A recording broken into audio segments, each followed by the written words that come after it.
आप सभी का हार्दिक स्वागत, अभिनंदन। ग्वायर हॉल दिल्ली विश्वविद्यालय और कैम्ब्रिज यूनिवर्सिटी द्वारा आयोजित इस अंतर्राष्ट्रीय वेब गोष्ठी में आप सभी का हार्दिक स्वागत करते हैं।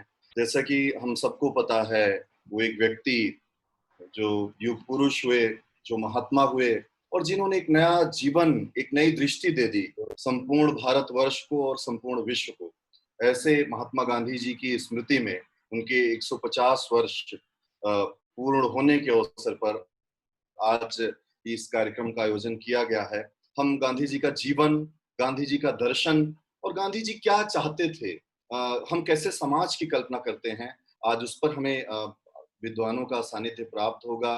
आदरणीय प्रोफेसर एडीएन वाजपेयी जी जुड़ चुके हैं, उनका अभिनंदन है। माननीय मंत्री संस्कृति एवं पर्यटन मंत्री आदरणीय प्रहलाद सिंह पटेल जी जुड़ चुके हैं, उनका भी स्वागत है। कृष्णा जी का स्वागत है, वरुण जी का स्वागत है। ग्वायर हॉल के प्रोवोस्ट प्रोफेसर आर के शर्मा जी जुड़े हुए हैं, उनका स्वागत है। मैं कार्यक्रम शुरू करने से पूर्व थोड़ा सा ग्वायर हॉल के बारे में बताना चाहूंगा और आगे वरुण जी कैम्ब्रिज यूनिवर्सिटी भारतीय संस्था के बारे में, जो भारतीय सोसाइटी है, उसके बारे में बताएंगे। ग्वायर हॉल दिल्ली यूनिवर्सिटी का सबसे प्राचीन हॉल है। इसकी स्थापना 1938 में हुई। दिल्ली यूनिवर्सिटी यहीं से शुरू हुई, ग्वायर हॉल से। एक लॉ फैकल्टी यहाँ बना, उसके बाद दिल्ली यूनिवर्सिटी ने एक विशाल रूप लिया। इस समय लगभग 80 से अधिक कॉलेज हैं दिल्ली यूनिवर्सिटी में। ग्वायर हॉल में रिसर्च स्कॉलर्स, टीचर्स, ये सभी लोग रहते हैं और पूरे देश भर में राजनेता, तमाम ब्यूरोक्रेट्स, समाजसेवी ग्वायर हॉल परिवार के सदस्य रहे। अपने छात्र जीवन में वो ग्वायर हॉल रहे और अभी भी ग्वायर हॉल लगातार उस परंपरा को जीवित किए हुए है। हमेशा जरूरी चर्चाओं को, व्याख्यानों को का आयोजन ग्वायर हॉल द्वारा किया जाता रहा है। तो ये एक ग्वायर हॉल परिवार का छोटा सा परिचय है जो मैंने आपको बताया। मैं चाहूंगा कि आगे कैम्ब्रिज यूनिवर्सिटी भारतीय सोसाइटी के बारे में मैं वरुण मनहास जी को आमंत्रित करूंगा, जो को फाउंडर हैं कैम्ब्रिज यूनिवर्सिटी भारतीय सोसाइटी के। वो आए और थोड़ा सा सोसाइटी के बारे में और कार्यक्रम के बारे में भी बताएं। Varun ji. Many thanks, Prabhanshu. Namaste to everyone. I'd like to thank everyone for joining us today to celebrate Bapu's 150th birth anniversary. Before we move on, first of all, Cambridge University Bharatiya Society offers its most sincere condolences to the family of former President Pranab Mukherjee, passed away earlier today. So now moving on to the event. This event has been jointly organized by Cambridge University Bharatiya Society. This society was founded last year by Dr. Krishna Sharma and me with the aim to create homely atmosphere for Indian students and Indian nationals residing in Cambridge. We help members settle and integrate in Cambridge and ensure their social well-being, especially in these testing times. Additionally, the society aims to promote rich Indian culture and its traditions, including philosophy, music, food, and festivals. Please do visit our website for more information. Finally, on behalf of Cambridge University Bharatiya Society, I would like to thank our eminent guest, Shri Prahlad Singh Patel, Honorable Union Minister of India for Culture and Tourism, and Professor Arun Bajpai, former Vice Chancellor of Himachal Pradesh University, for joining us today. Thank you, the guests. Over to you, Prabhanshu. धन्यवाद वरुण जी। जैसा कि आपने बताया Cambridge university भारतीय society के बारे में, और निश्चित रूप से इस कार्यक्रम को शुरू होने से कुछ ही समय पहले वो उस दुखद घटना के बारे में पता चला कि हम सब के आदरणीय भारत के पूर्व राष्ट्रपति प्रणब मुखर्जी जी नहीं रहे। ग्वायर हॉल परिवार की ओर से भी श्रद्धांजलि, ईश्वर उनकी आत्मा को शांति प्रदान करें। हमारे साथ डॉक्टर कृष्णा शर्मा जी हैं जो आज के कार्यक्रम को आगे बढ़ाएंगे। मैं एक परिचय कृष्णा शर्मा जी का आप सबके समक्ष देना चाहूंगा। डॉक्टर कृष्णा शर्मा अभी पीडीएफ कर रहे हैं और स्टीफेंस कॉलेज से आपने अपना स्नातक पूर्ण किया। केमिस्ट्री में आपने ग्रेजुएशन किया। उसके बाद आपने अपना मास्टर्स पूरा किया और ऑक्सफोर्ड यूनिवर्सिटी आप गए और ऑर्गेनिक केमिस्ट्री में आपका रिसर्च रहा। इसके अलावा कृष्णा जी बहुत ही ब्राइट स्टूडेंट रहे। ट्रिनिटी कॉलेज के आप अध्यक्ष रहे और मेरे ख्याल से पहले भारतीय रहे जिन्होंने इस पद को संभाला।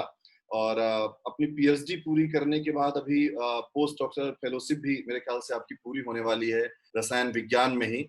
रसायन विज्ञान के बहुत ही ब्राइट स्टूडेंट आप हैं, ब्राइट रिसर्चर हैं, और निश्चित रूप से हम उम्मीद करते हैं कि जो भारत की एक निधि है, जो शोध की एक निधि है विज्ञान के क्षेत्र में, उसको आप आगे ले जाएंगे।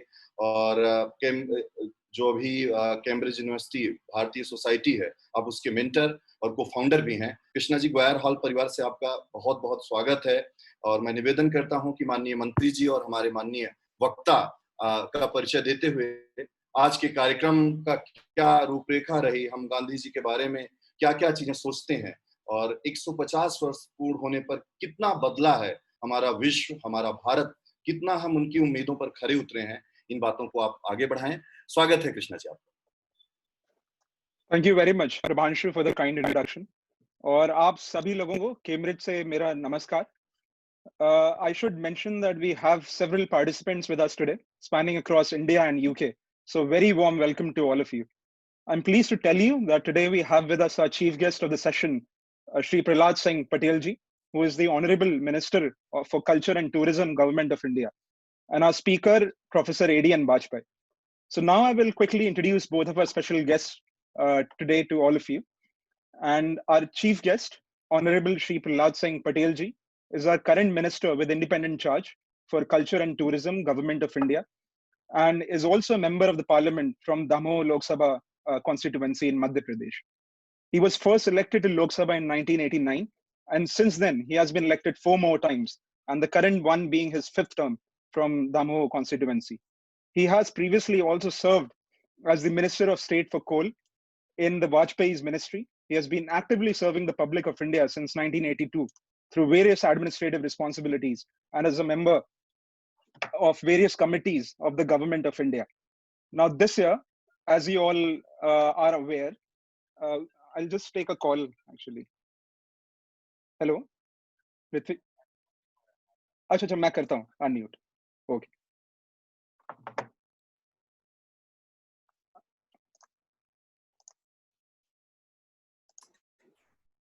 Unmute हो गया? Is it? Okay. So now this year, as you all are aware, the government of India is commemorating 150th birth anniversary of Mahatma Gandhi ji through various activities and events at national and international level. And I must tell you that Shri Prahlad Singh Patel Singh ji's Ministry of Culture has been assigned as the nodal agency for coordinating all these activities. So thank you very much, Shri Prahlad Singh ji, for being with us here today. Now, with your kind permission, I would also like to introduce our speaker of today's session, Professor Bajpai. Professor A.D.N. Bajpai is a distinguished professor of economics at Rani Durgavati University in Jabalpur, Madhya Pradesh. What is more impressive is that he's a terrific speaker and a very experienced administrator. He has been the Vice Chancellor of 3 different universities in India and has been the Vice Chancellor of Himachal Pradesh University in Shimla for 2 consecutive terms. Interesting fact is that his first Vice Chancellorship was at the Mahatma Gandhi Chitrakoot Gramoday Vishwavidyalaya. So it's very obvious that Gandhian thoughts and values are deeply rooted within him. Apart from this, he has been a council member of several national and international associations, including the Association of Commonwealth University London. And he's also on various search committees for the appointment of vice chancellors. He's been on various academic visits abroad, such as Liverpool, London, Oxford, and Cambridge. And most relevant detail to our today's session, I will tell you now, is that he has been appointed as a member of the Mahatma Gandhi 150th Anniversary Celebration Committee, Government of India, which is chaired by the Honorable Prime Minister of India.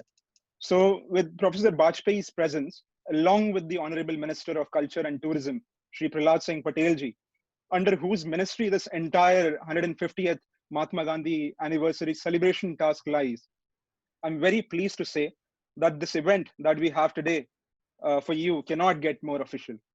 So, Manine Prahlad Singh ji and Bajpai ji, aap dono ka bahut bahut swagat hai. And I sincerely thank both of you for being with us here today.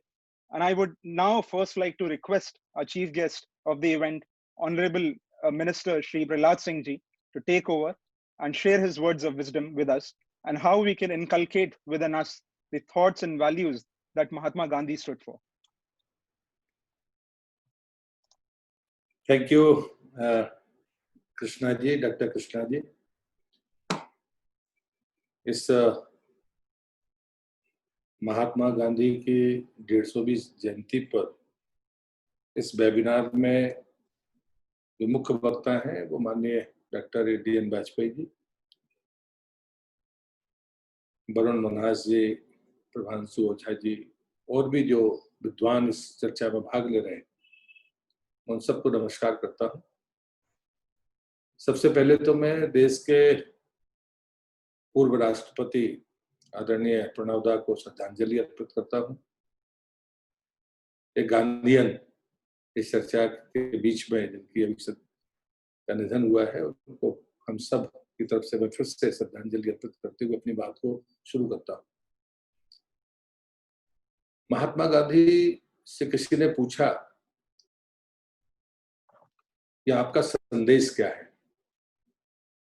तो उन्होंने कहा कि मेरा जीवन ही मेरा संदेश है। मैं यहां से अपनी बात इसलिए शुरू कर रहा हूं, मेरे आराध्य परम पूज्य श्री श्री बाबा श्री जी कहते हैं, विश्वास होता नहीं है, विश्वास किया जाता है। इतना बड़ा विश्वास कि अगर कोई पूछे कि आपका संदेश क्या है, तो उन्होंने कहा कि जीवन ही मेरा संदेश है। मुझे लगता है कि बापू की 150वीं जयंती पर जब आदरणीय प्रधानमंत्री जी ने कहा कि 2 वर्षों तक ये उत्सव के रूप में मनाया जाएगा, वो उत्सव सकारात्मक कार्यों के होंगे। और आदरणीय प्रधानमंत्री जी ने दूसरी बात कही, वो कही कि इसका कोई बस्ती हो।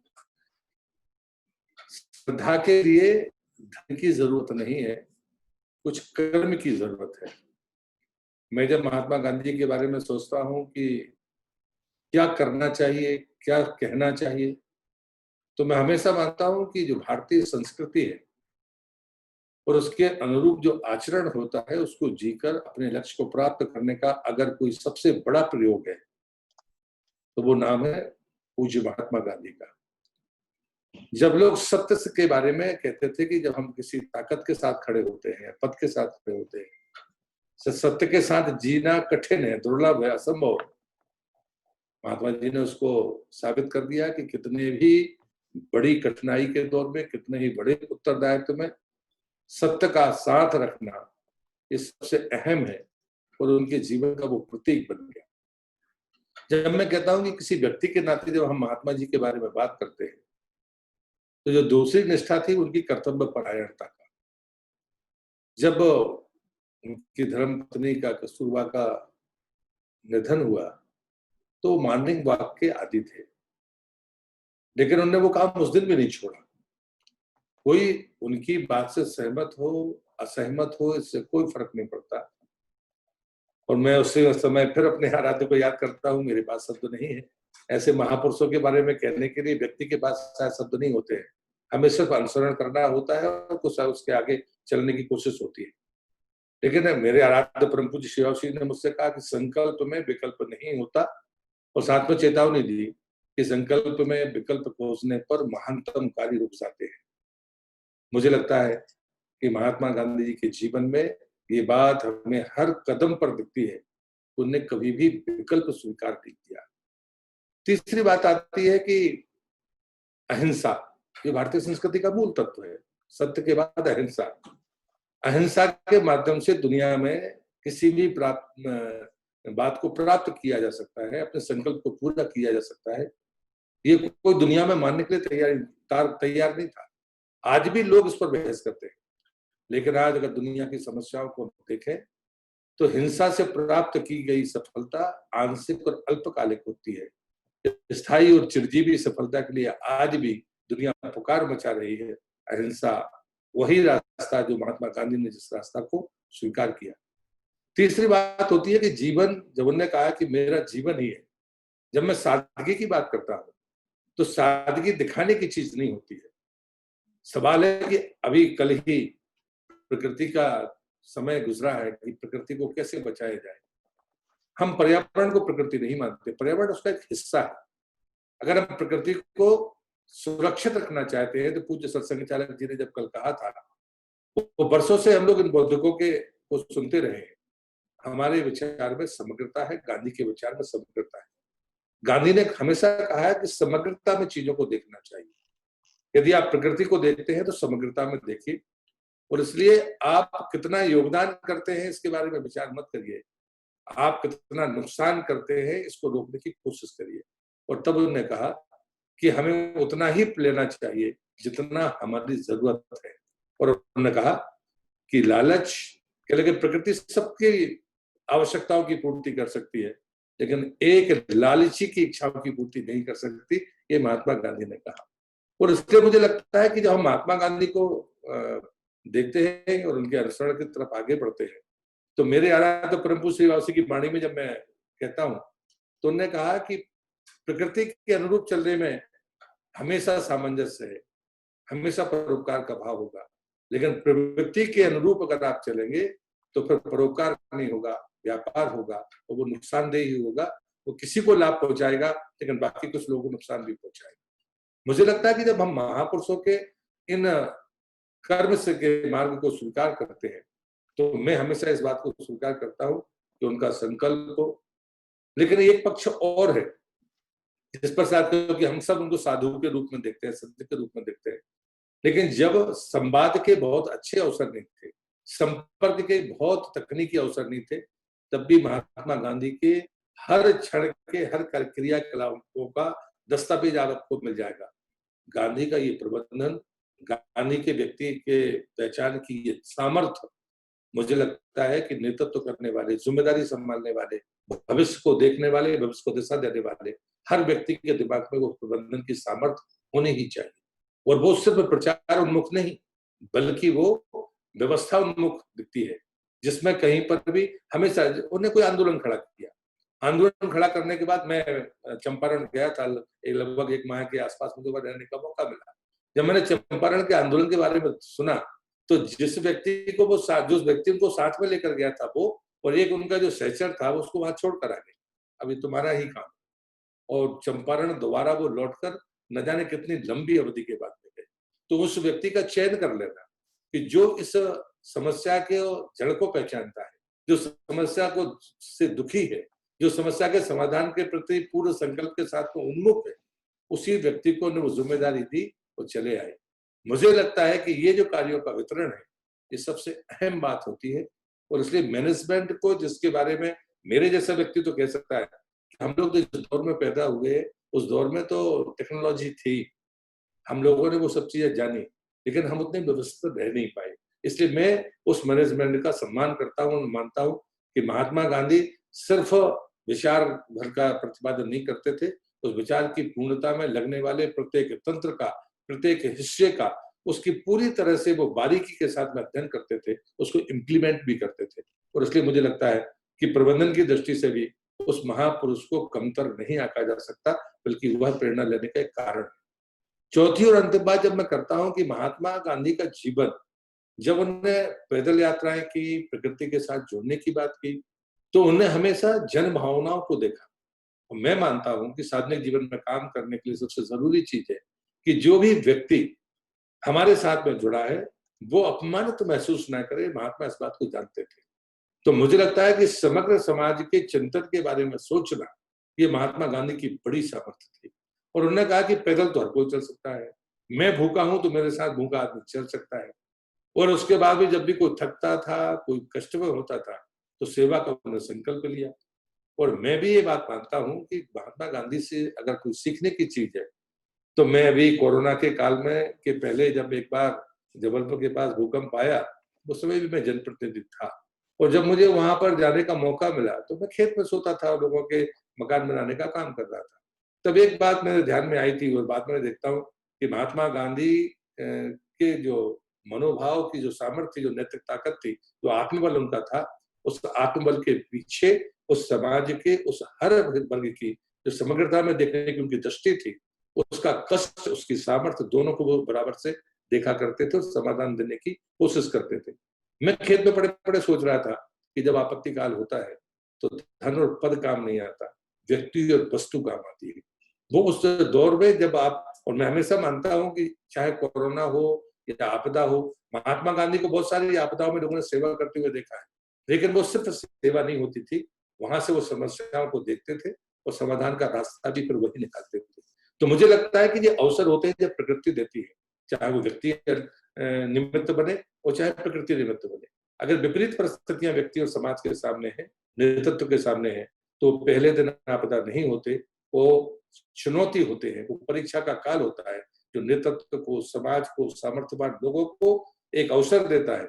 अगर आप सफल होंगे तो वो वरदान बनेगा, अगर आप विफल होंगे तो वो अभिशाप बनेगा। महात्मा गांधी उन दोनों की परिणाम की चिंता किए बगैर हर समस्या के समाधान के बारे में आगे सोचने के आदी थे। और इसलिए मैं मानता हूं कि नई पीढ़ी को एक बात जरूर स्वीकार करनी चाहिए, एक बात को उनको जरूर ध्यान देना चाहिए कि जब आपत्ति काल आता है तो धन और पद काम नहीं आता। मैंने एक बात कही थी कि दुनिया में जब कोई शांति चाहता है तो उसका एकमात्र रास्ता है, वो है अहिंसा। अगर आप कर्म की तरफ आगे बढ़ते हैं तो सत्य सबसे बड़ा संबल होता है। मेरे आराध्य परम पूज्य बाबा श्री मुझसे कहते हैं, तुमने सत्य को पकड़ा या सत्य ने तुमको पकड़ा? मुझे लगता है गांधी ने सत्य को नहीं पकड़ा था, सत्य ने गांधी को पकड़ा था, इसलिए जीवन भर कोई उन्हें सत्य से डिगा नहीं पाया। मेरे आराध्य परम पूज्य बाबा श्री मुझसे कहते हैं, सत्य को तुम पकड़ोगे, जिस दिन तुम्हारी सामर्थ्य कम हो जाएगी तो शायद तुम छोड़ सकते हो, लेकिन सत्य अगर तुम्हें पकड़ ले तो शायद जिंदगी में कभी भी निर्बलता और दुर्बलता नहीं आएगी। गांधी उसी मार्ग के पथिक थे जिस मार्ग में विश्वास करने का पूरा अवसर आने वाली पीढ़ी को मिलता है। और मैं मानता हूं आज दुनिया में जो भी समस्याएं हैं, उन समस्याओं में अगर समाधान कही है तो वो भारतीय संस्कृति का है। और मैं इसे सामायिक मानता हूं और उसका सबसे, और अपनी बात को समाप्त करने के पहले कहूंगा कि भारतीय संस्कृति का सबसे प्रतीक स्वरूप अगर प्रयोग कोई है तो वो महात्मा गांधी है, जिनने सिर्फ भरोसा नहीं दिलाया, करके दिखाया। आज मैं प्रधानमंत्री को देखता हूँ, कोरोना के काल में भारत उसी भारतीय संस्कृति की सामर्थ्य के साथ आगे बढ़ रहा है। हम जरूरतमंद हैं, आज भी बड़ी आबादी हमारे पास है, हमारी स्वास्थ्य सुविधाएं कमतर है, लेकिन दुनिया में हमने 160 लोगों को दवाइयां पहुंचाकर भारतीय संस्कृति की उसी सामर्थ्य को प्रतिपादित करने का काम किया है। हमने उसको स्पष्ट करने का काम किया है कि हम कहते थे कि अगर 2 रोटियां हैं, कोई भूखा सामने आएगा तो एक मैं उसे दूंगा, एक मैं खाऊंगा। मुझे लगता है कि इस कोरोना काल में भी वही भारतीय शैली, वही भारतीय संस्कृति, वही भारतीय चिकित्सा पद्धति, वही भारतीय विचार महात्मा गांधी की 100-150वीं जयंती पर मुझे लगता है महात्मा जी के लिए ये सबसे बेहतर श्रद्धांजलि थी जो प्रधानमंत्री ने दी कि हम भूखे और जरूरतमंद हैं, लेकिन जो जरूरतमंद है अगर से कोई मदद मांगता है तो उसे हम जरूर देंगे। दुनिया में भारत के अलावा कोई दूसरा देश नहीं है जिसने किसी और की मदद की हो, चाहे वो सामर्थ्यवान अमेरिका हो और चाहे जरूरतमंद ब्राजील हो। मुझे लगता है कि हम किसी से अपनी तुलना नहीं करते। महात्मा गांधी ने कहा था कि अपना कर्म करिए, हम किसी की प्रतिस्पर्धा में नहीं, हमारी प्रतिस्पर्धा अच्छे काम करने की प्रतिस्पर्धा है। मुझसे ज्यादा अच्छा कोई कर सके मैं उसे नमन करूंगा, ये महात्मा जी ने कहा था। उस पूज्य महात्मा गांधी के चरणों में नमन करते हुए मैं अपनी बात को यहाँ समाप्त करता हूँ। आप सबका हृदय से धन्यवाद कि चर्चा में आपने मुझे आमंत्रित किया। मैं डॉक्टर एडीएन वाजपेयी जी की बात सुनूंगा, पूरा कार्यक्रम के बाद ही मैं यहाँ से उठूंगा। मैं आप सबका हृदय से धन्यवाद करता हूँ, बहुत बहुत धन्यवाद। थैंक यू, नमस्कार प्रहलाद जी। बहुत धन्यवाद सर। बहुत ही कम समय में बहुत ही सारगर्भित व्याख्यान रहा और बिल्कुल आपने सही कहा कि गांधी जी एक नई दिशा देते हैं, एक नया मूल्य देते हैं और इतना विश्वास होना कि हमारा जीवन ही एक संदेश है। निश्चित रूप से इस विश्वास के लिए एक त्याग की आवश्यकता पड़ती है, एक साधना की आवश्यकता पड़ती है, ये प्राप्ति होती है। सर मैं जानता हूं आपकी व्यस्तता है, फिर भी अगर आप अनुमति दें तो एक दो छोटे छोटे प्रश्न कुछ पार्टिसिपेंट्स के हैं, वो उन्हें मैं आपसे पूछ सकूं। जी, एक प्रश्न शुभम ओझा जी का आया हुआ है कि सामरिक स्तर पर जब हम रणनीतियां तय करते हैं, जब सामरिक स्तर पर कोई देश अपनी रणनीति तय करता है, तब गांधी जी का जो अहिंसा दर्शन है वो कितना प्रासंगिक रह जाता है?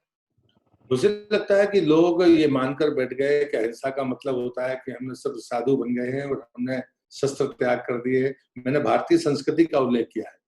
महात्मा गांधी ने युद्ध न टले ये कहा है, युद्ध ना हो ये तब संभव है जब हम एक विचार के लोग सेवा के कार्य में जुट जाएं। मैंने कहा ना कि अच्छाई की प्रतिस्पर्धा जहां होगी वहां युद्ध होगा ही नहीं, तो फिर ये प्रश्न उस समय नहीं हो सकता है। और अगर जहां युद्ध होगा वहां शांति की जरूरत पड़ेगी, तो मृत्यु के भय से ना जाना ये गांधी ने नहीं सिखाया। हम तब भी लोगों की मदद करेंगे, पर कोई हमारे अस्तित्व को चुनौती देगा, इस पुरुषार्थ के लिए कभी गांधी ने मना नहीं किया। अहिंसा पुरुषार्थियों का आभूषण है, अहिंसा कायरों का आभूषण नहीं है, ये गांधी ने हमेशा कहा है। जी जी। एक अंशु, प्रश्न बाकी आया के था, सर गांधी जी राम राज्य की बात करते थे। गांधी जी राम राज्य की बात करते थे और हमारा संविधान एक लोक कल्याणकारी राज्य की बात करता है। इन दोनों धारणाओं में क्या कुछ संबंध है? और गांधी जी जिस राम राज्य की कल्पना करते थे वो राज्य कैसा कैसा होगा? क्या हम उसके कुछ नजदीक हैं? मुझे लगता है कि रामचरितमानस का जो वाक्य है, राम गांधी जी भी उसी को मानते थे, दया है कि दैव के भौतिक तापा, राम राज्य काहू नहीं व्यापा। मुझे लगता है कि कोरोना के काल में हम तो हमेशा राम राज्य के समर्थक ही रहे हैं। लोगों ने भले उसको कुछ और ट्विस्ट करने का कोशिश की हो, लेकिन आप कल्पना करिए कि आज भी फिर मैं वही कहूंगा, कोरोना काल में एक प्रयोग सफल हुआ। 80 करोड़ लोगों को 6 महीने तक सरकार खिला सकती है। मुझे लगता है कि इससे बड़ा प्रयोग नहीं हो सकता। सवाल सिर्फ भोजन का नहीं है, सवाल है कि जहाँ जो समृद्धशाली देश थे, वहां भोजन को लेकर विवाद हुए हैं, संघर्ष हुआ है। लेकिन भारत जैसी जहाँ 133 करोड़ की आबादी है, जहां पर परिस्थितियां विकट से विकट है, वहां पर भी हम इस संतुलन को बनाकर रखते हैं। यही रामराज्य है कि हर जरूरतमंद के प्रति आपने भी देखा होगा कि जिसकी सामर्थ्य 2 लोगों को खिलाने के लिए थी, जिससे जीवन में किसी को भोजन नहीं कराया, उसने भी 5 लोगों को भोजन कराने का सामर्थ्य पैदा कर लिया, बिना किसी के कहे, सिर्फ एक अपील पर। वो घर के भीतर बंद था, हम वर्षों से कभी मानते नहीं थे कि कोई नौजवान कभी घर में ऐसे रह सकता है, लेकिन उसने उसी परिवार भाव के साथ में रहा। यही रामराज्य।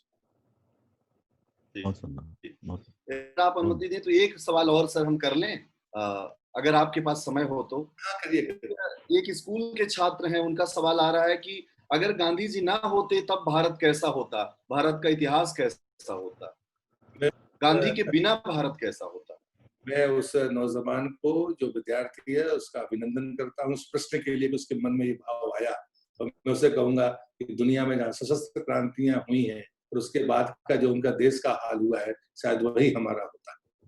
बहुत बढ़िया, बहुत सुंदर, बहुत सुंदर, बहुत बहुत सुंदर, बहुत सुंदर, बहुत बहुत बहुत धन्यवाद। सुंदर, बहुत सुंदर, बहुत सुंदर, और इतने इतने शालीन, इतने बहुत शालीन सुंदर, अंदाज में सर ने हर एक बहुत प्रश्न सुंदर, किया। बहुत सुंदर, बहुत है सर, ग्वायर हॉल परिवार, कैम्ब्रिज तो विश्वविद्यालय। प्रभांशु, और आप बाकी के सवाल जी हम बाद में ले लेंगे जी जी, क्वेश्चन बाकी के सवाल आंसर हम बाद सेशन में में। ले लेंगे।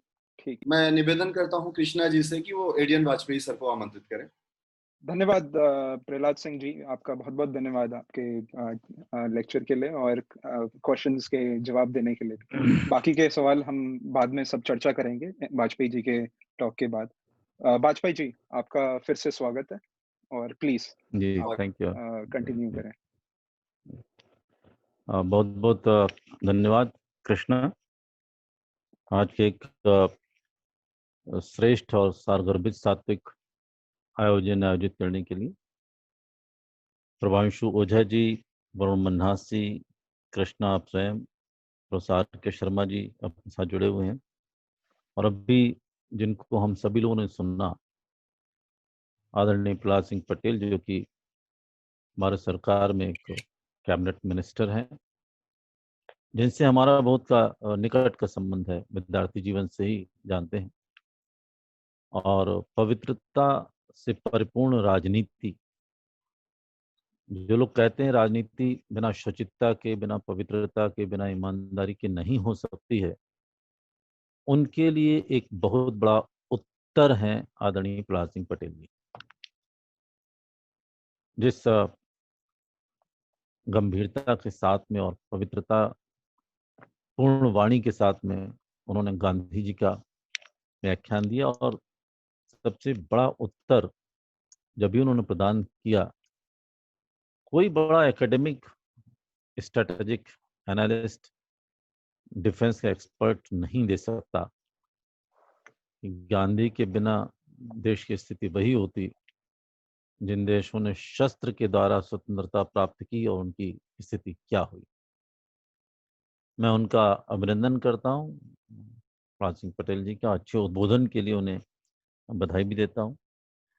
आदरणीय प्रणब मुखर्जी जी, जो कि हिमाचल प्रदेश विश्वविद्यालय में राष्ट्रपति की हैसियत से 2 बार आए थे। एक बार हमारे कन्वोकेशन में, हमारे अनुरोध पर, एक बार मेडिकल कॉलेज की 100वीं जयंती मना रहे थे। उसमें बहुत सारी यादें उनके साथ जुड़ी हैं। उनका अपने बीच से जाना वास्तव में एक हृदय विदारक तो ही है, लेकिन काफ़ी समय से अस्वस्थ चल रहे थे। ईश्वर उनकी आत्मा को चिर शांति प्रदान करे। गांधी के लगभग सारे पहलुओं पर आर्य प्रहार जी ने प्रकाश डाला है और अपने अनुभवों से जोड़ करके उनको व्यक्त किया है।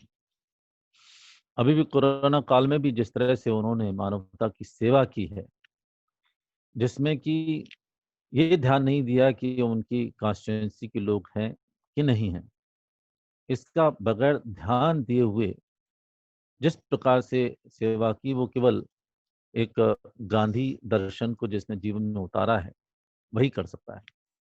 जब भूकंप आया था जबलपुर में तो कोसम घाट में ही रहने लगे थे प्रहलाद सिंह पटेल जी, और वहां जाके उन्होंने सेवा की। वहीं पर एक जो भी सिद्धांत उपजा, संकट काल होता है तो व्यक्ति और वस्तु महत्वपूर्ण होते हैं, वही काम आते हैं, धन और पद नहीं आते। ये हमेशा ही ये होता है, संकट काल हो शांति काल हो। वस्तुतः शरीर की आवश्यकता वस्तु से प्राप्त होगी और संबंध हमारे व्यक्तियों से ही होते हैं। धन और पद तो आते जाते रहते हैं। गांधी के बारे में जब 150वीं जयंती का मुझे सदस्य नियुक्त किया और आदरणीय प्रधानमंत्री जी का खुद ही पत्र आया था, उन्होंने कुछ सुझाव मांगे थे, तो मैंने हस्तलिखित एक पत्र लिखा था कि गांधी पर बहुत सारा काम हुआ है, बहुत सारे विचार आए हैं, अनुसंधान हुए हैं, मार्ग बने हैं, विश्वविद्यालय बने, महाविद्यालय बने, लेकिन गांधी जो है वो क्रिया में नहीं आया। तो Gandhi in action should be the main thing. तो मैंने किया था गांधी क्रिया में। तो उसको लेकर के गांधी कार्यांजलि के रूप में भारत सरकार ने सारी 150वें वर्ष की जयंती मना रहे हैं। 2 वर्ष में भिन्न भिन्न कार्यक्रम हो रहे हैं। आदरणीय प्रहलाद सिंह पटेल और उसके मंत्री हैं। किसी व्यक्ति के जन्म की एक तिथि होती है, जैसे गांधी की 2 अक्टूबर 1869 है। एक मृत्यु की भी तारीख होती है जो कि 30 जनवरी 1948 है। लेकिन वस्तुतः किसी व्यक्ति का पूरे व्यक्तित्व के जन्म की भी कोई एक तिथि होती है। उसमें मानता हूँ, जब मैं डरबन से जोहान्सबर्ग के बीच में पीटर मैरिट्सबर्ग स्टेशन पर गया और वो पूरा दृश्य आया कि गांधी को किस प्रकार से फेंका गया होगा और कड़क ठंडी रात में ठिठुरते रहे होंगे, तो मुझे लगा 7 जून 1893 को गांधी का सही जन्म हुआ। 24 साल से भी कम उम्र में गांधी की क्या स्थिति होगी। वहीं से न केवल सत्याग्रह बल्कि विश्व सत्याग्रह की भावना गांधी के अंदर जागृत हुई। गांधी के बारे में जैसा बताया कि बहुत सारे उनके विचार थे। गांधी के बारे में ये कहा जाता है गांधी यूटोपिया है। गांधी व्यवहारिक नहीं होने, व्यवहार में हम नहीं ला सकते, ये कदापि उचित नहीं है। गांधी पूर्ण रूप में वैज्ञानिक हैं, पूर्ण रूप में प्राकृतिक हैं, पूर्ण रूप में व्यावहारिक हैं। उनके सिद्धांतों को अपने जीवन में पूरी तरह से उतार सकते हैं, क्योंकि उनका कोई भी सिद्धांत ऐसा नहीं है जो कि प्रयोग के द्वारा सिद्ध न किया गया हो। गांधी से एक बार प्रश्न किया गया कि आपकी कोई चीज जो है वो नई नहीं लग रही है, सत्य के बारे में, अहिंसा के बारे में, ब्रह्मचर्य के बारे में, अस्तेय के बारे में, विश्वास के बारे में, प्रेम, सारी चीजें पहले सुनते चले आ रहे हैं, ऐसा आप नया क्या कह रहा? तो लेकिन नई है भी और नई नहीं भी है। नई नहीं इसलिए कि सब चीजें पुराणों में लिखी, सब प्रवचन में आती चली जाती, इसलिए इसमें कोई नई नहीं है। लेकिन नई इसलिए है कि मैं जो कुछ भी कहता हूं बिना प्रयोग के द्वारा सिद्ध किए हुए नहीं कहता हूं।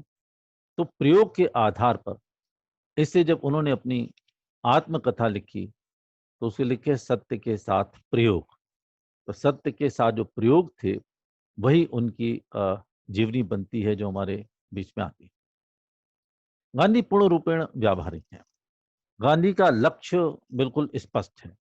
गांधी की मेथोडोलॉजी, जो प्रविधि है, स्ट्रेटजी, व्यूहरचना बिल्कुल स्पष्ट है। गांधी के रूडिमेंट्स जो हैं, गांधी की संविधाएं, गांधी के संसाधन, वो बिल्कुल स्पष्ट है।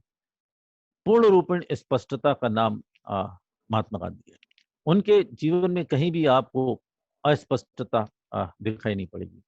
और जब भारतवर्ष के एक विकास की एक रूपरेखा बनाने का वो सोच रहे हैं, तो उन्होंने 1909 में एक हिंद स्वराज नामक पुस्तक लिखी। हिंद स्वराज में पूरा का पूरा एक मैनुअल भारतवर्ष के सामाजिक, आर्थिक, राजनीतिक तंत्र का जो विकास होता है, उस विकास का पूरा मैनुअल जो है वो हिंद स्वराज हमको प्राप्त हो जाता है। हिंद स्वराज में एक छोटी सी पुस्तक है, बड़ी बड़ी आपत्तियां उस पर उस समय भी की, बाद में भी लोगों ने कही कि इसमें कुछ ठीक नहीं है। फिर उन्होंने 14-15 साल बाद फिर कहा, भाई इसमें हम केवल एक संशोधन कर सकते हैं, वो भी कहीं उन्होंने राजनीति को शायद बेशक कह दिया था। उस शब्द में संशोधन के उपरांत क्या इसमें मैं यथावत एज इट इज इसको रखना चाहता हूँ। हिंद स्वराज में भारतवर्ष, स्वतंत्र भारत का विकास किस प्रकार से होगा, इसके बारे में उन्होंने पूरी रूपरेखा बना करके दी। और यदि भारतवर्ष उसी लाइन में चलता रहता, तो आज बहुत सारी समस्याएं जो भारतवर्ष की अपनी हैं, भारतवर्ष का जो संबंध कूटनीतिक दूसरे देशों के साथ में है, वो हो सकता कि ना आ पाती हैं। अभी आजकल हम लोग स्वदेशी की बात काफी कर रहे हैं। स्वदेशी, जब आत्मनिर्भरता जो पैकेज प्रधानमंत्री जी ने दिया, वहीं उन्होंने एक शब्द का उपयोग किया था कि we should be vocal for local and local for global. ये उनका कॉन्सेप्ट पूरा चलता चला। इसकी भी आलोचना हुई कि ग्लोबल कैसे हो जाएगा। तो गांधी जी को कोई भी, गांधी जी स्वयं कहते थे कि हमको पाप से घृणा करना है, पापी से नहीं घृणा करना है। हमको विदेशी वस्तुओं का बहिष्कार करना है, लेकिन कोई ऐसी बात नहीं आवश्यक है तो उस लेंगे। गांधी जी जिस घड़ी का उपयोग करते थे तो मेड इन इंग्लैंड ही थी। गांधी जिस चश्मे का उपयोग करते थे वो मेड इन इंग्लैंड ही था। बहुत सारी चीजें जो गांधी जी वो उपयोग में लाते थे, जिस कागज का उपयोग करते थे, वो भी मेड इन इंग्लैंड था। वो सारी चीजें उपयोग करते क्यों, आवश्यकता थी, इसलिए उनके पास में वो चीजें रहती थी। तो हमारी चीज यदि वैश्विक दृष्टि पर, यदि हमारी दवाइयों की आवश्यकता, काढ़े की आवश्यकता, जीवन शैली की आवश्यकता, संस्कृति की आवश्यकता आपत्ति काल में विश्व को है, तो हमें प्रदान करने में कोई आपत्ति नहीं है। ये लोकल को ग्लोबल बनाने वाला कॉन्सेप्ट हमारे बीच में आता है। जिस स्वदेश, उसी स्वदेशी की बात यहाँ पे आती है। स्वदेशी की बात को लेकर के, स्वदेशी को यंत्र के,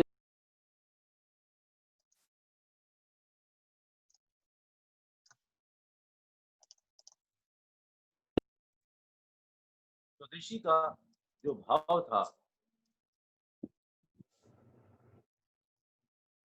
होस्ट इज नॉट अलाउड, स्वदेशी का जो भाव था उसको स्वदेश प्रेम, जन आंदोलन का एक यंत्र बना करके गांधी जी ने प्रबल पूर्वक जो शुरू किया। तो गांधी जी के लिए स्वदेशी जो था वो एक राष्ट्रभक्ति से उपजा हुआ भाव था।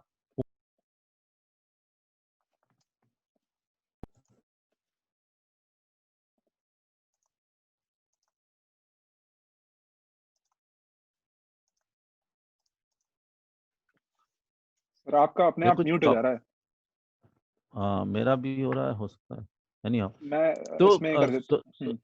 स्वदेशी का जो भाव है उसमें दो चीजें ध्यान देने की आवश्यकता होती, जो गांधी जी उसके बड़े पक्षधर थे। एक तो जो संरचना है, और ये केवल भारतवर्ष ही नहीं, ये विश्व की जो अर्थव्यवस्थाएं हैं जिसमें समस्या आ रही, उनके लिए एक मापदंड बन जाता है। हर एक देश की अपनी एक संरचना होती है, एक स्ट्रक्चर होता है। जैसे भारतवर्ष, भारतवर्ष में जो हमारा जो स्ट्रक्चर है वो गांव पर आधारित है। 6.5 लाख गांव का भारतवर्ष है, और लगभग 700 जिले जो कि गांव से थोड़ा सा बृहत्तर स्वरूप हमारे पास में आता है। और 20 बड़े शहर हैं, 10 बहुत बड़े शहर हमारे पास में है। तो 10 शहरों में रहने वाले लोग, 20 शहरों में लोग रहने वाले, और 6.5 लाख गांव में रहने वाले लोग, 770 जिलों में रहने वाले लोग, दोनों की संस्कृतियों में अंतर आ जाएगा। जब गांधी जी ने कहा, गांधी जी कहते थे भारतवर्ष जो है 7 लाख, उसमें 7 लाख जो है वो गांव थे, 7 लाख रिपब्लिक सॉवरेन स्टेट्स का देश है। ये उन्होंने संरचना का भाव पकड़ा था। वो ग्राम स्वराज की बात करते हैं, गांधी जी खेती की बात करें, गांधी जी किसानी की बात करें, गांधी जी खादी की बात करें, गांधी जी बकरी की बात करते हैं, गांधी जी गाय की बात करते हैं, गांधी जी ग्राम शिल्प की बात करते हैं, गांधी जी चरखे की बात करते हैं, गांधी जी श्रम की बात करते हैं। ये सारे की सारी चीजें जो है भारतवर्ष की जो संरचना है उससे जुड़ी हुई चीजें, और उस संरचना में संस्कृति किस प्रकार की होती है, संस्कृति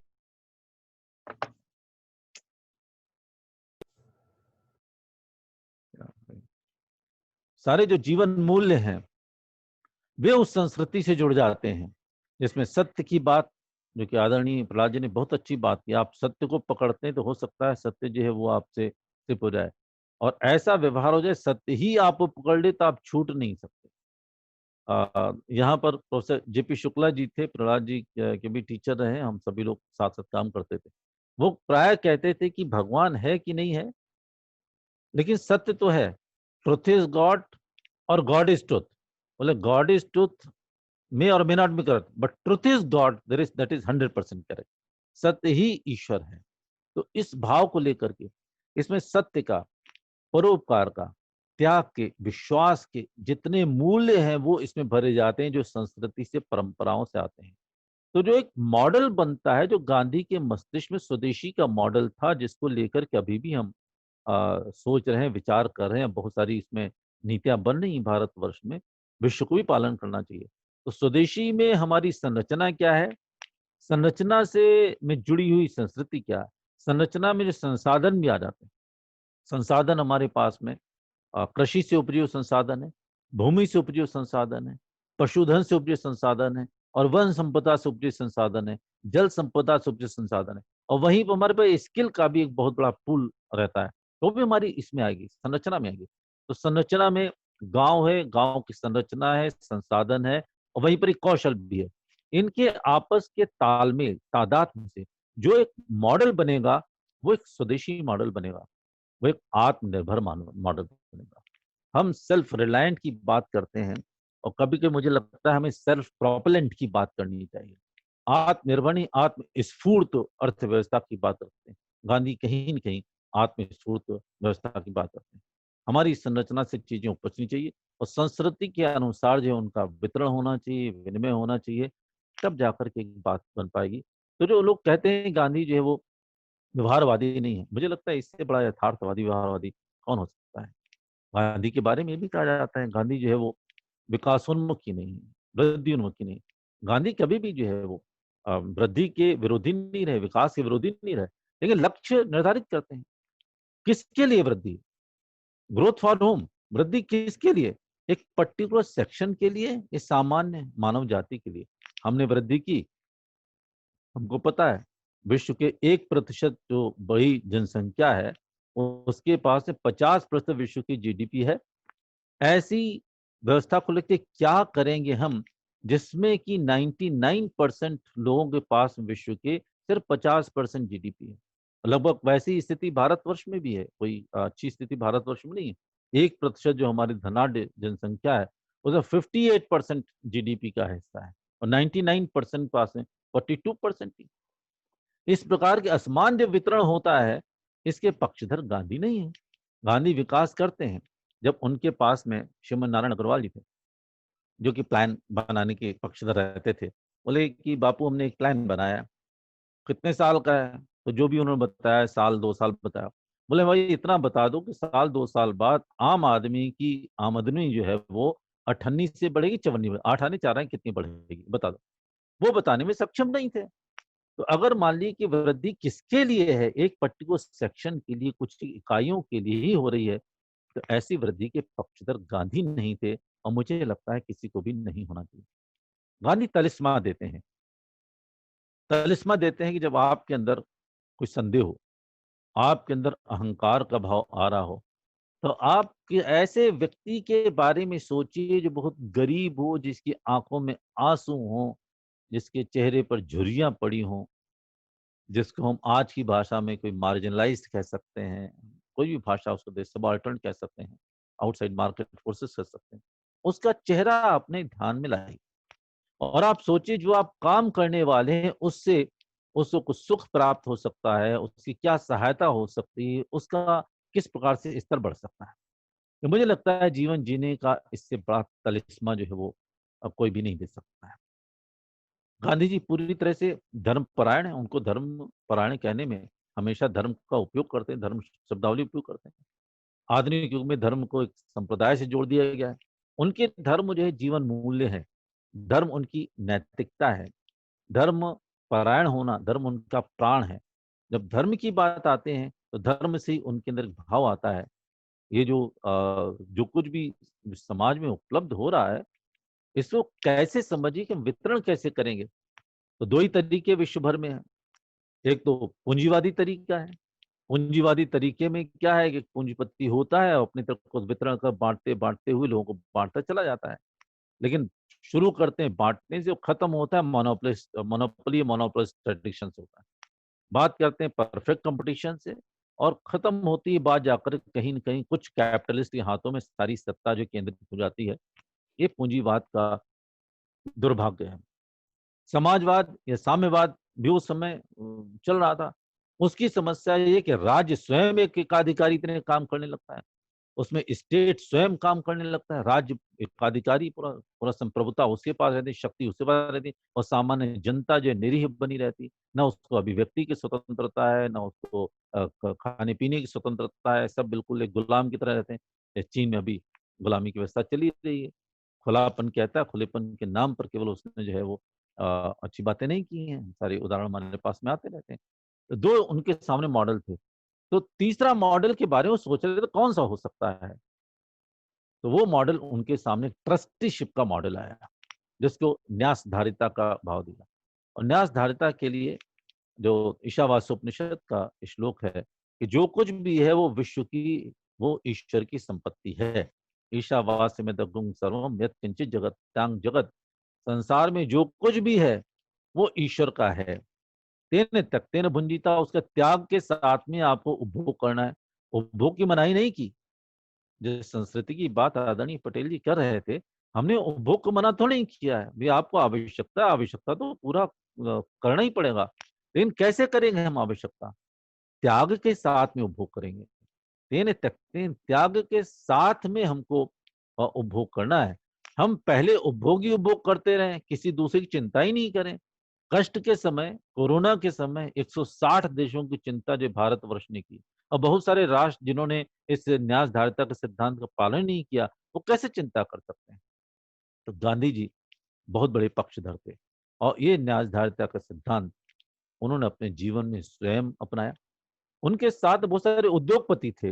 बिरला जी का नाम तो उनके साथ जुड़ा ही रहता था। जयराम बजाज का नाम उनसे जुड़े बहुत से उद्योगपति। सबको उन्होंने न्यासधारिता का सिद्धांत सिखाया। न्यासधारिता का सिद्धांत वितरण का सबसे अच्छा सिद्धांत है। आप स्वामी नहीं हो, आप केवल उपयोग करने वाले एक व्यक्ति हो। जब तक आपके पास में आप उपयोग करते रहो। आपने संपत्ति अर्जित की है तो ईश्वरीय प्रदत्त है। संपत्ति अर्जित की है या आपकी क्षमताएं ईश्वर ने दी थी। आपने संपत्ति अर्जित कर ली है तो जितनी आवश्यकता है आप रखिए उपभोग के लिए, बाकी लोगों में बांटिए। जब स्वतः वितरण की व्यवस्था आ जाएगी तब समाज में जो है वो न्यायपूर्ण व्यवस्था आ जाएगी। अब इसी को ही यदि बढ़ाकर देखते हैं, प्रकृति के साथ में देखते हैं, तो प्रकृति से भी, जिसकी बात आदरणीय पटेल जी ने अभी कही, प्रकृति से गांधी जी उतना ही लो जितना कि जरूरी है। अब जितना जरूरी नहीं है उसको आप छोड़ दीजिए। कल प्रकृति वंदन का कार्यक्रम किया। प्रकृति को अपने आप फलने फूलने के लिए बढ़ने दीजिए। आज का जो विकास का मॉडल है, उस विकास में जो है वो प्रकृति के साथ में भाव है ही नहीं, ट्रस्टीशिप का भाव है नहीं। हम उपभोगवादी दृष्टि से लेकर के हम अधिक से अधिक अपने लिए कम से कम समय में और कुछ उपभोग के लिए बहुत अधिक प्रदर्शन के लिए हम प्राप्त करना चाहते हैं। ये उपभोक्तावादी उपभोगवाद की 4-5 चीजें जो मैंने बताई, वही उसमें सब कुछ शामिल हो जाता है। ये गांधी के मार्ग से थोड़ा-सा हटना है। हमें गांधी मार्ग पे लाने के लिए नंबर 1 गांधी का जो जीवन दर्शन है, उसका थोड़ा-सा तो अध्ययन करना पड़ेगा। फिर ऐसे मॉडल्स हमारे पास में अभी भी हैं जिन्होंने काम करके दिखाया। राजनीति में हमारे प्रहलाद पटेल जी स्वयं एक मॉडल के रूप में हम इनको ग्रहण करते हैं। दीनदयाल उपाध्याय जी का साहित्य भी इससे जुड़ा हुआ है। चित्रकूट में नानाजी देशमुख ने बहुत सारे प्रयोग किए जो कि एकात्मवादी और गांधीवादी प्रयोग स्पष्ट तौर पे हमको दिखाई पड़ जाते हैं। दत्तोपंत ठेंगड़ी जी का पूरा साहित्य जो है स्वदेशी और गांधी से ही जुड़ा हुआ है। दीनदयाल जी ने अपनी पुस्तक में जो एकात्म मानववाद है उसमें लिखा है स्पष्ट तौर पर कि सार्वजनिक जीवन में सादगी से जीने वाले लोग जिन्होंने अपना जीवन जिया है, कुछ लोग हैं जिनमें तिलक का नाम लेते हैं और गांधी जी का नाम लेते हैं। तो जो न्यासधारिता है इसके बारे में भी लोगों ने बहुत आलोचनाएं की है। तो यूटोपिया है भाई, क्यों यूटोपिया हो सकता है? आप यदि घर में हैं, अपने घर में रहते हैं, तो खाने से पहले चिंता करते हैं कि ए ने खाया, बी ने खाया, सी ने खाया, बुजुर्ग ने खाया कि नहीं आया, बैठे हैं अतिथि आके उसको खिलाते हैं कि नहीं खिलाते हैं। इसका थोड़ा सा विस्तार करके समाज में जाना पड़ेगा और थोड़ा सा विस्तार करके राष्ट्र में जाना पड़ेगा, थोड़ा सा विस्तार के विश्व में जाना पड़ेगा और थोड़ा सा विस्तार कर सृष्टि की हमको चिंता करनी पड़ेगी। ये सारी चिंताएं हम एक क्रम से करते चले जाएंगे। हम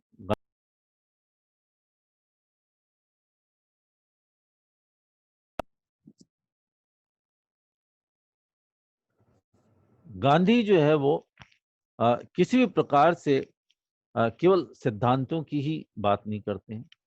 उनके सिद्धांत जो है उनको अमली जामा पहनाया जाता है।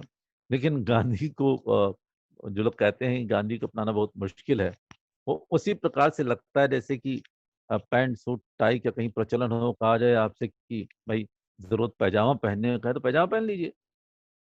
इतनी ही केवल केवल मन में जो हमारा जिस संकल्प विकल्प की बात कर रहे थे, मन में इच्छा शक्ति हमारे पास में नहीं है। वो सुदृढ़ इच्छा शक्ति आज भारतवर्ष के पास में है, उसने करके दिखाया है। विश्व जो है वो गांधी मार्ग की ओर बढ़ रहा है। मुझे प्रसन्नता इस बात पे होती है कि जब 1991 में पूरा देश जब वैश्वीकरण की ओर बढ़ रहा था, तो भले ही कारण ये हुआ कि कोरोना का संकट आया हो, मैं इसका कोई प्रशंसा नहीं कर रहा हूँ, लेकिन सारे जो विकसित रिवर्स ग्लोबलाइजेशन की बात कर रहे हैं, रिवर्स ग्लोबलाइजेशन या प्रोटेक्शनिज्म कहीं न कहीं उनको आत्मावलोचन करने के लिए विवश कर रहा है, जो कहीं न कहीं स्वदेशी की ओर जाता है। भारतवर्ष के 21वीं सदी के 2 व्यक्तित्व ऐसे महान हैं, एक विवेकानंद जी हैं, दूसरे गांधी हैं, जिन्होंने वैश्विक क्षितिज पर अपनी इयत्ता जो है वो स्थापित की है। कोफी अन्नान से एक बार मेरी मुलाकात हुई थी आकरा, घाना के एसीयू कॉन्फ्रेंस में। उनसे हाथ मिलाया तो you you come from the land of Gandhi. बहुत सारे उदाहरण भरे हुए हैं जिसमें कि गांधी जी की वैश्विक उपस्थिति है। आज जब हमारा चीन के साथ में द्वंद्व चल रहा है, हमारे और भी जो निकटवर्ती जो राष्ट्र हैं उनके साथ में भी कुछ द्वंद्व चल रहा है। विश्व में देखते हैं, विश्व की जो शक्तियां हैं वो आपस में टकरा रही हैं। ऐसे समय में मुझे लगता है कि गांधी का जो दर्शन है, गांधी के सिद्धांत हैं, वो और अधिक प्रासंगिक होते चले जाते हैं। गांधी हमारे अपने हैं, लेकिन हम चाहते हैं कि गांधी को हम अ, पढ़ें और गांधी को अपनाएं भी। जब दोनों चीज़ें साथ-साथ चलेंगी, तभी हम कह पाएँगे कि हम भाई गांधी के मार्ग पर चल रहे हैं। इन्हीं शब्दों के साथ में मैं पुनः आदरणीय प्रहलाद सिंह पटेल जी का स्वागत करता हूँ, धन्यवाद देता हूँ। कृष्णा जिन्होंने पूरा आयोजन किया, इनको बहुत-बहुत आशीर्वाद। कैम्ब्रिज यूनिवर्सिटी का जो ट्रिनिटी कॉलेज है, वो विश्व का एक बहुत बड़ा केंद्र है। नेहरू जी ने वहाँ पर 1902 से 1905 तक पढ़ाई की। न्यूटन जैसे साइंटिस्ट वहाँ से निकले हैं, एक लंबी परंपरा है। कृष्णा ने वहीं से केमिस्ट्री में पीएचडी की है और मैं उम्मीद करता हूँ कि केमिस्ट्री में बहुत अच्छा काम करके दिखाएंगे, भारत का नाम रोशन करेंगे। सबको शुभकामनाएं, धन्यवाद। वंदे मातरम। सर बहुत बहुत धन्यवाद आपके टॉक के लिए और आपके सारी बातों के लिए। और अब मैं रिक्वेस्ट करना चाहूँगा प्रभांशु से टेक ओवर करने के लिए। धन्यवाद सर, एक सुंदर बयान के लिए। गांधी का दर्शन, गांधी का जीवन हम अपनाएं। कुछ एक सवाल हैं सर, जिन भी वक्ता को हमें हमारे लगे कि उनको ये जवाब देना चाहिए, जरूर उन सवालों को लें। पार्टिसिपेंट्स के कुछ सवाल हमारे पास आए हुए हैं। कृष्णा जी, हमारे पास कितना समय है सवालों के लिए? आप देख लीजिए, मेरे ख्याल से हम कुछ सवाल ले लेते हैं और जी 4 सवाल में भी लेकर अकॉर्डिंगली, एंड देन जी। क्योंकि प्रमोद कुमार जी का सवाल आया हुआ है सर कि why Gandhi ji is known as the father of the nation. Gandhi ji को फादर ऑफ नेशन क्यों कहा जाता है, राष्ट्रपिता क्यों कहा जाता है? प्रहलाद जी उत्तर देंगे? डॉक्टर साहब आप दो ना, अंग्रेजी में सवाल है, अंग्रेजी में आप बोलो। अरे इंग्लिश हिंदी की बात ही नहीं है। देखिए, भारतवर्ष जो नहीं जानते हैं, जैसा अभी प्रहलाद जी ने कहा, वो कह सकते हैं कि भारतवर्ष का कोई फादर हो सकता है। ये दरअसल फादर का कॉन्सेप्ट ही आया है विदेशों से। वहाँ क्या है कि बहुत सारे कबीले थे, एक स्थान से दूसरे स्थान जाते रहते थे, भोजन के लिए आखेट की आवश्यकता थी, वर्चस्व के लिए संघर्ष करते थे। तो जियो पॉलिटिकल अप्रोच लेकर के वहाँ नेशन का उद्भव हुआ है। इसे नेशन स्टेट का कॉन्सेप्ट वहाँ का है। भारतवर्ष की सत्ता जो है स्वयं स्फूर्त है। वो ये कह नहीं सकता है कि भारतवर्ष का जन्म कब हुआ। हम ये मान सकते हैं 1947 से पहले पाकिस्तान बना, 71 में बांग्लादेश बना। ऐसे प्रत्येक राष्ट्र का एक जो है वो निर्माण का काल हमको मिल जाएगा। भारतवर्ष कब बना? हम कहते हैं आक्रमण हुआ, ब्रिटिशर्स आए, मुगल आए, उससे पहले भारतवर्ष था। अनादिकाल से चलने वाला है। तो भारतवर्ष जो है वो आत्म स्फूर्त सत्ता है। इसको न किसी ने बनाया है, न इसका कोई पिता है। हाँ, गांधी जी को विदेशी शक्तियों से मुक्त कराने का एक योगदान है, उसको हम सब लोग मानते हैं, कहते चले जा रहे हैं। और कुछ लोगों ने अतिशयोक्तिपूर्ण कह दिया फादर ऑफ नेशन, तो चलिए ठीक है, इसको हमें आपत्ति भी नहीं है और इससे हमारी सहमति भी नहीं है। जी यस प्रवांशु।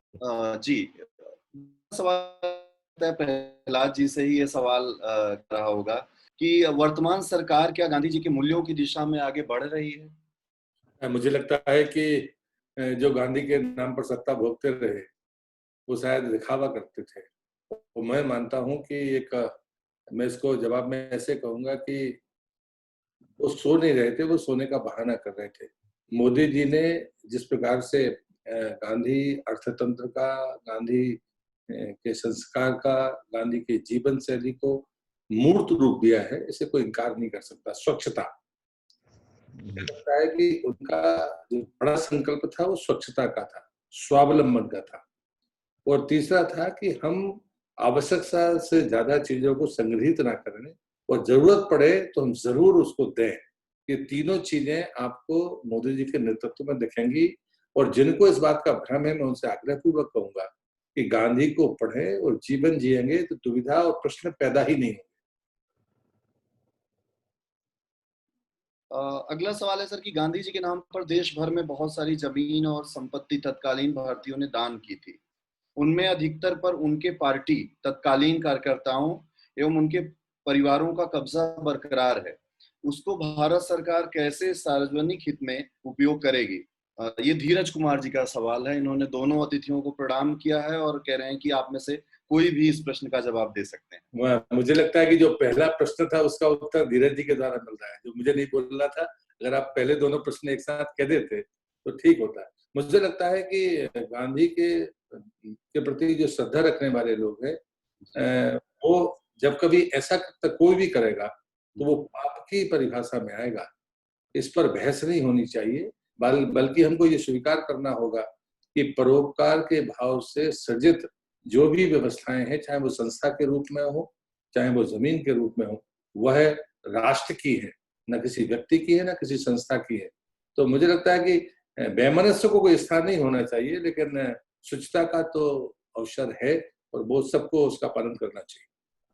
जी धन्यवाद। अगला प्रश्न है सर कि तकनीकी को लेकर के है। यह सुशांत कुमार सवाल है कि जो गांधी जी की मान्यता थी, मानव जीवन में तकनीकी का कितना प्रवेश हो और आज हम तकनीकी के जिस दौर में हैं उस पर जो गांधी जी का मानना था, इस पर आप क्या कहना चाहेंगे? क्या डॉक्टर साहब देंगे जवाब?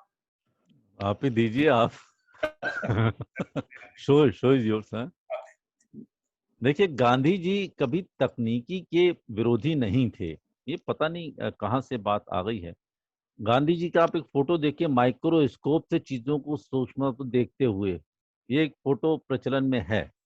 दूसरी बात यह, गांधी जी ने स्वयं एक हरिजन में लेख लिखा था कि भाई हमको जो है वो एक 6-7 तकवे वाले चरखा कोई बना करके दे दे, जो कि कम श्रम में अधिक सूत काट करके बता दे। ये उनका कहना था। तो तकनीकी के विरोधी नहीं थे, लेकिन तकनीकी जो है वो श्रम को आच्छादित कर ले, पूरी तरह से समझिए उसको, समझिए कि ढक ले, इसके पक्षधर नहीं थे वो। तकनीकी जो है वो श्रम की सहयोगी होनी चाहिए, श्रम की प्रतिस्थापक नहीं होनी चाहिए। आधुनिक युग में जो बहुत अधिक विसंगति आई है, बेरोजगारी और जो पिछड़ापन आया हुआ है, वो इसी कारण में आई है। हम तकनीकी पर ज्यादा निर्भर हो गए, श्रम को हमने कम महत्व दिया है। तो गांधी जी कभी श्रम के विरोधी नहीं। जब बताया, घड़ी को उदाहरण दिया, घड़ी को उदाहरण देते थे, प्रिंटिंग प्रेस में जाते थे, लिखते थे, बोलते थे, बात करते थे, चरखे की बात करते थे, अब किस तरह से हस्तशिल्प को कन्वर्ट करना है, वो सारी चीजें करते थे। लेकिन विनिमय की बात की उन्होंने, विपणन की बात की उन्होंने, यात्राओं में समय किस प्रकार से सुविधाजनक साधन मिले, इसकी भी बातचीत की, सारी बातें उन्होंने की हैं। लेकिन वो श्रम को सहयोग करने वाली होती थी। श्रम की विरोधी या श्रम को प्रतिस्थापित करने वाली तकनीकी की वो पक्षधर नहीं। एक युवा है, इनका सहयोग सिंह जी, मेरे ख्याल से उन्हीं का सवाल है, शायद उनका है। ये कह रहे हैं, ऐसा उन्हें लगता है कि गांधी जी ने बहुत बहुत वर्ष में ले लिए आजादी दिलाने में। अगर ऐसा वो डिले ना करते, या कई बार उन्होंने निर्णायक मोड़ों पर अपने आंदोलन वापस ले लिए, तो आजादी जल्दी मिल जाती। तो ये बात सर कितना सच है कि गांधी जी ने अपने आंदोलनों से उस लंबा खींच दिया? ये एक युवा पीढ़ी का एक वर्ग है, ऐसा मानता है सर? प्रहलाद जी, आप उत्तर दीजिए इसका। आपने वैसे उत्तर दे चुके हैं अपने भाषण में। मुझे लगता है कि जो भी नौजवान है, मैं उनसे कहूंगा कि इतिहास का को पढ़ना चाहिए और मूल्यांकन करना इसी पीढ़ी का काम है। मुझे लगता है कि उत्तर इन बातों के खोजे नहीं जाते, पूछे नहीं जाते, खोजे जाते, उन्हें करना होगा। लेकिन हमेशा वो ध्यान रखें कि भारतीय संस्कृति में शस्त्र और शास्त्र दोनों का उल्लेख है, और इसलिए दोनों का समन्वय जरूरी है। दोनों एक साथ चलते हैं तो कभी भी संघर्ष सामने नहीं आता, क्योंकि सामर्थ्य और शास्त्र, विवेक और शक्ति दोनों के समन्वय प्रयास होते हैं। और इसलिए मुझे लगता है कि इतिहास की भूलों को ऐसे प्रश्नों के साथ प्रस्तुत ना करें, ये मेरा निवेदन होगा। बहुत अच्छा। जी जी, तो धन्यवाद। प्रभांशु, क्योंकि टाइम थोड़ा लिमिटेड है, मे बी हम एक सवाल और ले लेंगे। बस आखिरी, बिल्कुल ठीक। आखिरी सवाल की ओर मैं बढ़ रहा ठीक। था। ओके। आखिरी सवाल है कि क्या वाकई गांधी रिलेवेंट या प्रासंगिक रह गए हैं? मतलब जिन्होंने ये सवाल किया, उनका ये कहना है कि हम किताबों में, भाषणों में तो उनकी रिलेवेंसी की, उनकी प्रासंगिकता की बात करते हैं। असल मायनों में नई पीढ़ी के लिए गांधी कितने प्रासंगिक रह गए हैं? मैंने तो अपने भाषण में शुरुआत वहीं से की है। गांधी 150 वर्ष बाद भी देश में नहीं, दुनिया में प्रासंगिक है। अगर किसी की समस्या का समाधान खोजना है तो वो गांधीयन विचार, जीवन शैली से ही हो सकता है। ये बात मैंने पहले भी कही है। और मुझे लगता है कि सत्य की सामर्थ्य का प्रतीक गांधी है, कि उनके 150 वर्ष बाद आज देश नहीं, पूरी दुनिया गांधी के विचार पर गंभीरता के साथ विचार कर रही है। उसलिए गांधी प्रासंगिक थे, गांधी प्रासंगिक रहेंगे। और मुझे लगता है कि कुछ अंशों में जिनके मन में दुविधा आती है, उसका जवाब ऐसे मिलता है, कुछ अतिशयोक्ति किसी को नहीं करनी चाहिए। गांधी ने कहा कि मेरा जीवन ही प्रेरणा है, और इसलिए मुझे लगता है ये भरोसा ही अपने आप में संदेश है। और मैं मानता हूं कि गांधी आज भी उतने ही प्रासंगिक है। और दोनों समस्याओं के लिए जो मैंने अपने बातों में कही है, वो मित्र शायद मेरी बात नहीं सुन पाए, सुनेंगे तो वो आश्वस्त होंगे। जी जी जी, ठीक है। धन्यवाद। तो प्रभांशु, आप थैंक यू नोट अपने गौर की साइड से प्लीज। जी ओके। जी, सर, इतने कम समय में आज हमने गांधी जी की इस 150वीं जयंती पर हमारे दोनों माननीय वक्ताओं ने लगभग हर पक्ष पर अपने विचार प्रस्तुत किए। गांधी जी का जीवन, गांधी जी का दर्शन और ऐसे सवाल, तमाम ऐसे पेचीदा लगने वाले सवालों का भी आपने बहुत ही तसल्ली के साथ जवाब दिया। जैसे कि ये एक सवाल ये कि गांधी जी ना होते तो क्या कैसा होता हमारा देश। तो सर, ग्वायर हॉल परिवार की ओर से आभार व्यक्त करते हैं। निश्चित रूप से गांधी जी संघर्ष का, त्याग का, बलिदान का प्रतीक हैं। और एक ऐसा समय जब हम सब कुछ तुरंत चाहते हैं, जब हम तत्कालीन उसमें चाहते हैं कि हमें सब कुछ तुरंत मिल जाए, ऐसे में गांधी जी एक दीर्घकालिक साहस की, धैर्य करते हैं, जहां पर आजादी उस संघर्ष से प्राप्त की जाती है। आजादी कोई क्षणिक व्यवस्था नहीं है जिसे हम तुरंत छीन सकें या ले सकें। तो इस सार्थक परिचर्चा के लिए मैं धन्यवाद देता हूं सर। ग्वायर हॉल परिवार की ओर से आभार व्यक्त करता हूं। ये भी निवेदन करता हूं कि जब भी परिस्थितियां सामान्य हो, माननीय मंत्री जी जरूर ग्वायर हॉल आए। ये भारत का सबसे बेहतरीन हॉस्टल है। आपको मैं देखता रहता हूं सर, आप अपने हॉस्टल से बहुत जुड़े हुए हैं, वहाँ के आप डालते रहते हैं फोटोज, वहाँ के प्रसंग शेयर करते रहते हैं। एक बार आप हमारी इस हॉस्टल में आए, आप जरूर खुश होंगे ग्वायर हॉल आकर के। यहाँ पे आडवाणी जी भी रहा करते थे, यहाँ पे और भी तमाम ऐसी हस्तियां रही सर जिन पर हम गर्व करते हैं। बहुत बहुत ग्वायर हॉल परिवार की ओर से धन्यवाद। ग्वायर हॉल की प्रोवोस्ट प्रोफेसर आर के शर्मा जी का धन्यवाद, यहाँ के प्रेसिडेंट शिवा श्रीवास्तव का धन्यवाद। और अब मैं कैम्ब्रिज यूनिवर्सिटी की ओर से आमंत्रित करूंगा कृष्णा शर्मा जी को। सभी अतिथियों का धन्यवाद, एडीएन वाजपेयी जी का धन्यवाद। कृष्णा जी, आप आमंत्रित हैं। धन्यवाद। माननीय श्री प्रहलाद सिंह जी और वाजपेयी जी, हमारी संस्था की ओर से मैं आप दोनों को धन्यवाद करना चाहूंगा, अपना बहुमूल्य समय निकाल के हमारे साथ यहाँ आज जुड़ने के लिए, और इस 150वीं महात्मा गांधी जयंती के अवसर पर हमें महात्मा गांधी जी के सिद्धांतों और विचारों से अवगत कराने के लिए। आप, जैसा कि प्रभांशु ने भी आपको बोला, आपका स्वागत है ग्वायर में। हम आपका स्वागत करेंगे कैम्ब्रिज में, जब भी आप आए प्लीज हमें बताइए और हम आपको वेलकम करेंगे यहाँ। और वाजपेयी जी तो ऑलरेडी आए हुए हैं, मैं इनसे ऑक्सफोर्ड में मिला था। मेरे बहुत अच्छे मित्र हैं डॉक्टर राम सागर, उनके थ्रू मैं ऑक्सफोर्ड में मिला। उसके बाद वाजपेयी जी यहाँ कैम्ब्रिज आए, ट्रिनिटी कॉलेज में विजिट किया वाजपेयी जी ने, और फिर इंडियन स्कॉलर से भी मिले हमारे। और डाइनिंग हॉल में तभी वो नेहरू जी की बात कर रहे थे, न्यूटन की, तो उन्होंने वो सब विजिट किया। इस टॉक के दौरान मुझे वो भी टाइम याद आ गया उस मीटिंग का। तो मैं फाइनली अपने संस्था के सभी सदस्यों को भी धन्यवाद करना चाहूंगा इस कार्यक्रम में उनके सहयोग के लिए और उनके सारे सपोर्ट के लिए। और मैं आज सभी जितने भी लोग उपस्थित हैं यहाँ इस कार्यक्रम में, मैं उनका भी धन्यवाद करना चाहूंगा इस कार्यक्रम में हिस्सा लेने के लिए। और मेरा आप सभी लोगों को नमस्कार। अनलेस कि हमारे स्पीकर्स और चीफ गेस्ट के लिए कोई फाइनल रिमार्क्स हो, हम ये प्रोग्राम एंड कर देंगे। मैं कृष्णा जी, डॉक्टर कृष्णा और सभी प्रभांशु, डॉक्टर साहब का तो मैं आभारी हूँ। हम लोग मिलते रहते हैं, बातचीत करते रहते हैं। आपके इस अच्छे प्रयास के लिए मैं बधाई देता हूँ। और कभी भारत आइए तो जरूर याद करिए, मेरे घर पर आइए, बगैर लहसुन प्याज का भोजन कराऊंगा मैं आपको। बहुत धन्यवाद। बहुत बहुत धन्यवाद आपको। Okay, Krishna, thank you very much for everything. It was nicely organized.